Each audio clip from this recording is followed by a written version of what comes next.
হাতিয়ার কুখ্যাত ইয়াবা কারবারি গরফাদার আলীর ছায়াতলে জায়গাতে তমরুদ্দিন ফারুক বনে যান রাতের অন্ধকারে ভোট ডাকাতির চেয়ারম্যান। হাতিয়া পাঞ্চাত বাড়ির এই টোকাই ফারুক বিনা ভোটে চেয়ারম্যান হয়ে হাতিয়া বিএনপি নেতাকর্মীদের বাড়ি বাড়ি গিয়ে হানা দিয়ে মানুষের বাড়ি লুটপাট করতেন। হাতিয়ার বিএনপির অনেক নেতা তার অত্যাচার, নির্যাতন, মিথ্যা মামলার শিকার। তমরুদ্দিন পাঞ্চাত বাড়িতে খামার বাড়িতে নিয়ে নিরীহ মানুষের রাতভর অমানসিক চর্চা চালান।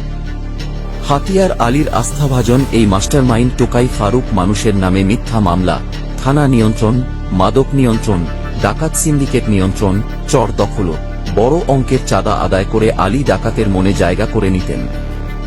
গরিবের চালের কার্ড টাকার বিনিময়ে তার পছন্দের মানুষের কাছে বিক্রি করে দিতেন। মানুষের সাথে জানোয়ারের মতো আচরণ করতেন এই টোকাই ফারুক ওরফে মাগি ফারুক। মাগি ফারুকের ভয়ে তমরুদ্দির মানুষ ভয়ে মুখ খুলতেন না। আলী ডাকাতের এই দালাল মাগি ফারুক হাতিয়ার মানুষের জন্য ছিল এক ফেরাউন আতঙ্ক।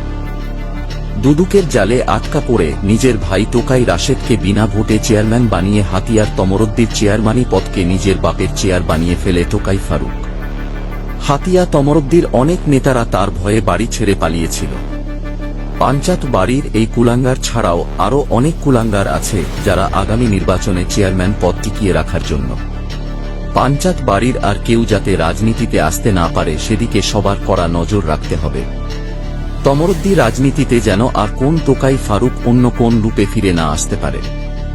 আলী ডাকাতের মাস্টারমাইন্ড এই টোকাই ফারুক হাইব্রিডরা আলীর সাথে যোগাযোগ রেখে শান্তির হাতিয়া অশান্তের মিশনে আছে।